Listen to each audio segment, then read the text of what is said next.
right, guys. Thanks for coming out and following us. Let me start off a couple things internally before we turn our attention to Ohio University. We elected captains. So the 2025 captains, Ethan Kalakmanis is one of them on offense. Gus Salinksis is the other one. We have 4 total. DJ Jabomi is the defensive captain along with Jordan Walker. So those will be our 4 captains for 2025. Really proud of those guys. They've stepped up in a big way. Ethan obviously is a returning captain 2 years in a row. That's a great honor. And, I love our tradition. Jordan Walker, believe it or not, started here as a walk-on.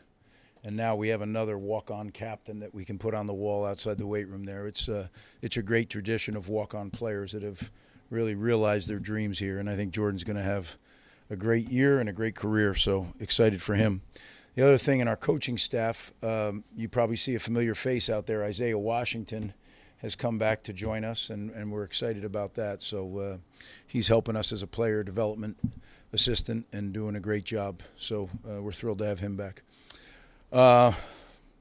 Let's turn our attention to Ohio U, right? Defending MAC champions, 3 10-plus win seasons in a row.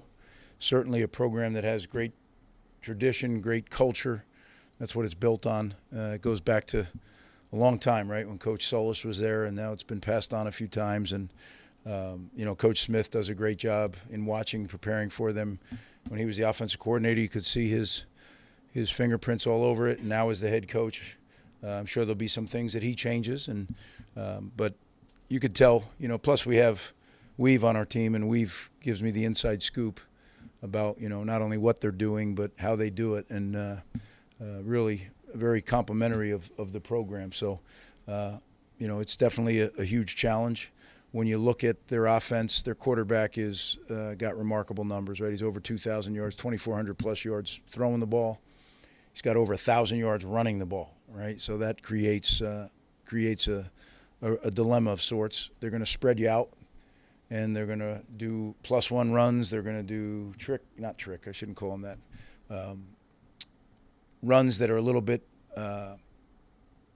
non-conventional, and then they're going to do old-fashioned slam it on in there runs. So there's a lot of offense to prepare for. They have good players. I think Parker Navarro is an outstanding quarterback. If he's 3 inches taller, you're probably watching him at Notre Dame or somewhere. I mean, that's the level of player he is. But that's how he ends up there, is he's not, and then all he does is go out and produce and really make a ton of plays. You watch him play, as the year went on, he got better and better command of the offense last year, and you watch him create, right? Like when a play isn't there, he creates and makes a lot of things happen. So the running back, I'll probably mess up how I pronounce his last name, C.A. Bangora. C.A. is he's a really good back. He had transferred. He had 2 years where he was like, I think, 1,000 and change, and then 800 and change. Then he transferred to Minnesota, and now he's back at Ohio U, and a really good back. Downhill runner, tough runner, a guy that we're going to have to really strap it up, because when the quarterback, they do a lot of zone read. They do a lot of, they'll run lead option. They'll do all kinds of things where the quarterback is part of the run game. So you have to make sure that you have every phase covered. Receiver core, 4 of the 5 leading receivers are back. So their leading receiver isn't back, but when you look at them in total, 4 of the 5 are back. So we're going to have our hands full in the secondary. They run well. Again, it's a championship football team. This team, they didn't win the championship by accident last year. They're a very good team. They got a lot of their guys back. They lost some guys just like everybody does in this day and age, but they got a lot of good players back. Their tight end, 85 Williams, is big. He looks like a Big Ten tight end. He's 250-plus pounds, 6'5", can be a factor in the run game and in the pass game. Their wideouts, as I mentioned, 4 of the 5 are back. When you look at them, does somebody stand out? They're all good players. That's why they're leading receivers and they're back. So defensively, it's a little more gray because I'm not exactly sure who's going to be playing what. The secondary is definitely the bulk of their returning players. Adonis Williams, again, they've changed numbers. A lot of guys changed numbers this year, so you'll have to check. But on film, he's number 22 last year. He's a really good player. Tank Pearson, who's, 3 interceptions. on the corner. He's fearless, and he's also that as a returner. So he's a really good special teams player as well. And DJ Walker, who's on a lot of the watch lists at safety and a defensive back. So they have that secondary is pretty much intact. And I'd say probably just because they're returners, that's got to be the strength of their defense. But I don't know the guys, a lot of the guys that are going to be playing, so we looked at them at different schools where they were before they came here, and we tried to create kind of a profile on each guy. But the reality is, first game, a lot of new things, new staff, old staff, new staff, right? They have, obviously, Coach Smith is now the head coach. He was the OC. Their DC is the same.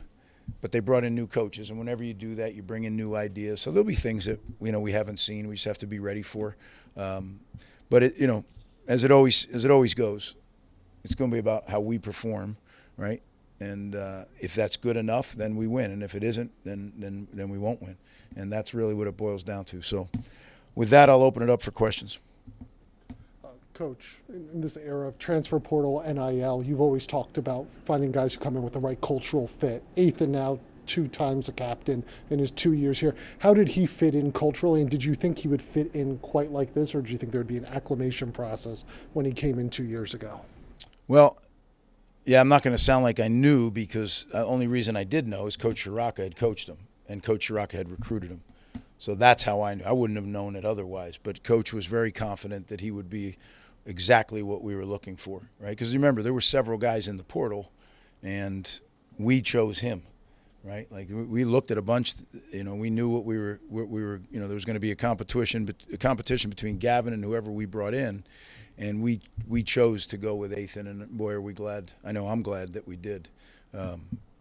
And I just, like I said before, he finished the year going like this, and my expectation is that it'll continue to go like this.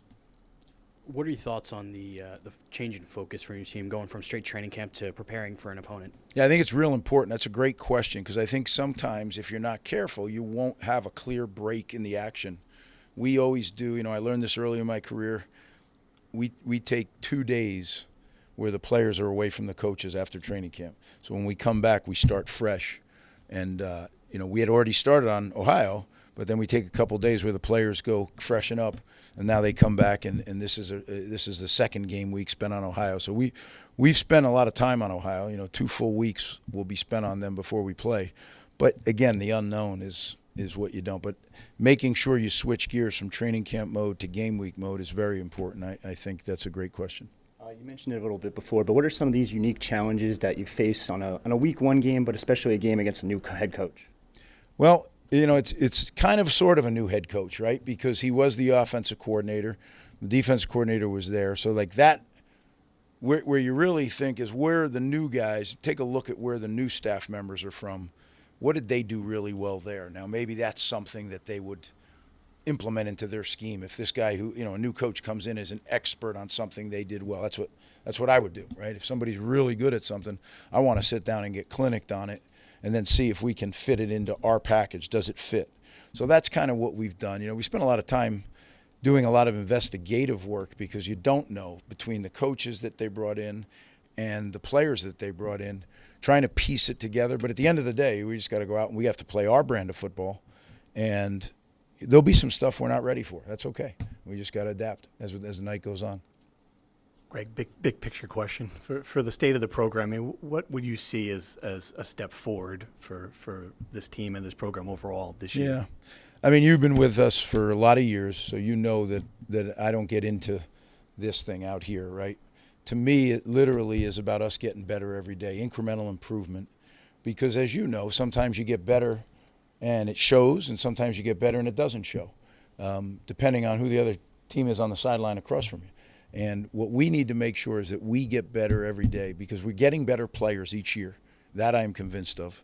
We're recruiting better players. It's starting to show, right, as those better players get older and more mature, you're starting to see some grown men that, they're not only going to play in the NFL, but they're going to be really good players in the NFL. There's a difference. So I think that is making sure that we develop them every day.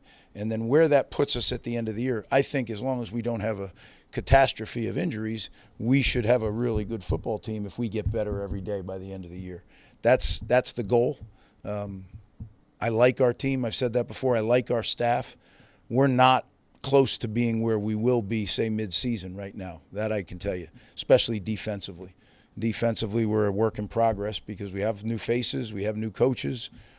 We've tried to accelerate as much as we can, but you know, I'm a realist when I look at it. Special teams, I feel good. We've had the same coaches in that room for several years now, and I think the players understand exactly what we're doing. So that I'm encouraged with. So we're gonna have to play our style of football each week to have a chance to win. At some point on Thursday.